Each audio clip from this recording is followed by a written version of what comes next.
Hey, it's Mrs. Weethy for Lesson 2 on the periodic table. In today's lesson, we're going to take a look at the categories of elements. And the one thing that I like about this periodic table is you'll see that it's color coded according to the different categories of the elements. So like this pink, group 1 is in pink. Those are the alkali metals. Group 2 is in blue, the alkaline earth metals. We have come over here to group 18, it's in teal. Those are the noble gases and so forth. Another thing is too, on the periodic table you have like this stair step line starting here at boron, and it just kind of follows a stair step. Now that separates the two major categories. To the left you have the metals, to the right you have the non-metals, and then these elements that go right alongside on either or of the periodic table or that stair step line are called the metalloids, and we'll talk about what those are, the properties of those elements are, in a little bit. So let's take a look at the first group. This is group 1. Group 1 is called the alkali metals. Now, the one thing that all alkali metals have in common is that they have one valence electron. And with that one valence electron, they all have a tendency to lose that electron to form positive 1 ions. They're extremely reactive with water. The most reactive metal is francium. That's at the very bottom of the group 1. They're kind of like a whitish silvery color metal. They're very soft. You can cut them with a knife. And the one thing, they have to be stored in petroleum products because they react so easily with water. The second element that we have is called the alkaline earth metals, and those are in group 2. They all have 2 valence electrons, and so they can lose those 2 electrons to form the positive 2 ions. They're fairly reactive in water, but not quite as reactive as the group 1 because they complete the S sublevel with 2 electrons. The next group or groups are groups 3 through 12. That's the D block. Those are called the transition metals. These are the least reactive metals, but the one interesting thing about them is that they form colored ions in solutions. All copper compounds, when you dissolve them in water, they take on like a bluish color solution.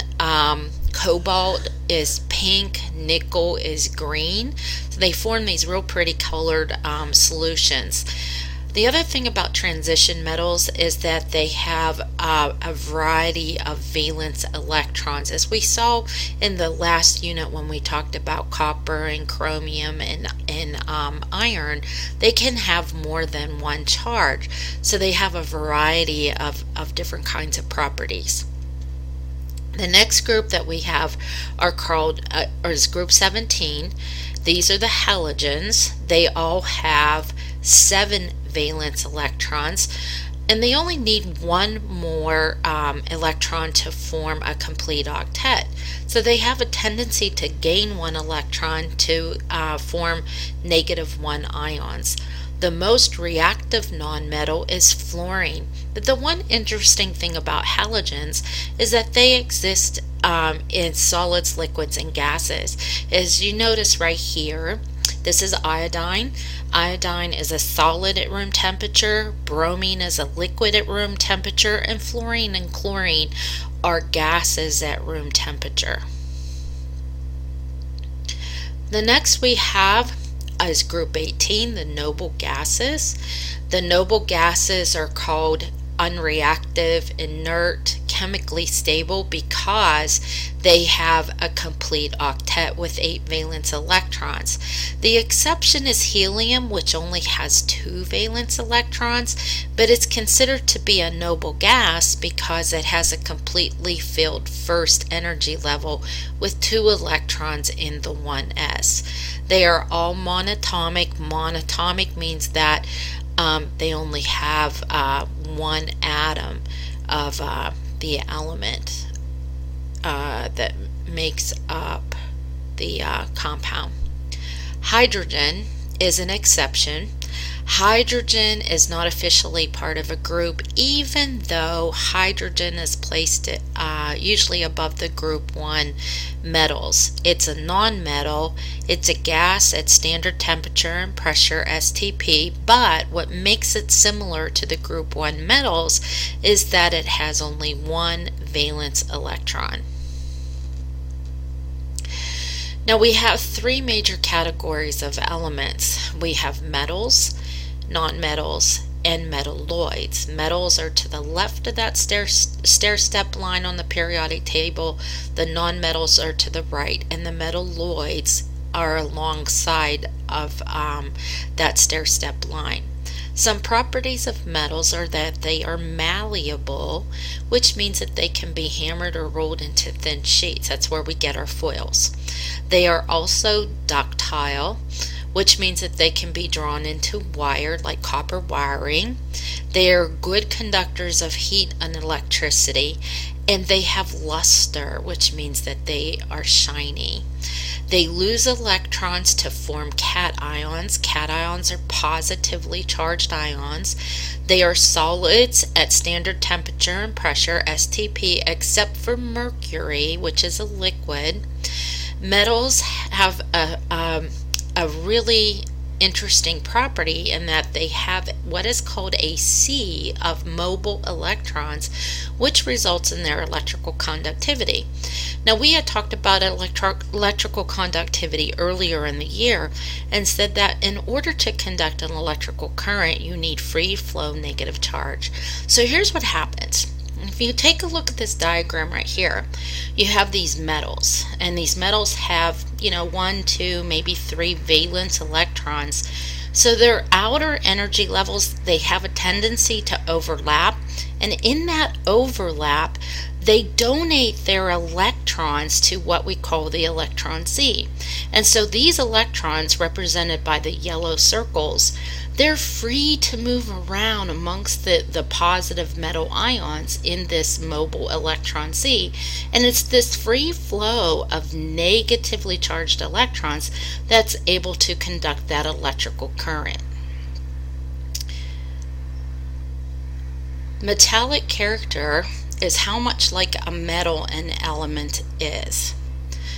Francium, located here at the bottom of group 1, is the most metallic of the metals, which means that it can lose its electron the easiest out of all the metals that you have on the periodic table. So the closer to francium an element is, the more metallic it is.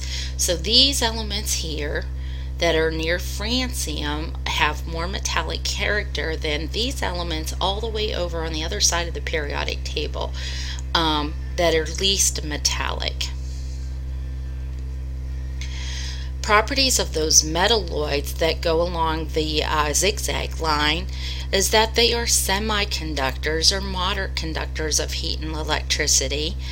They are shiny, have luster like the metals, but they are very brittle like nonmetals. So when we say brittle, when you hit them with a hammer, they shatter.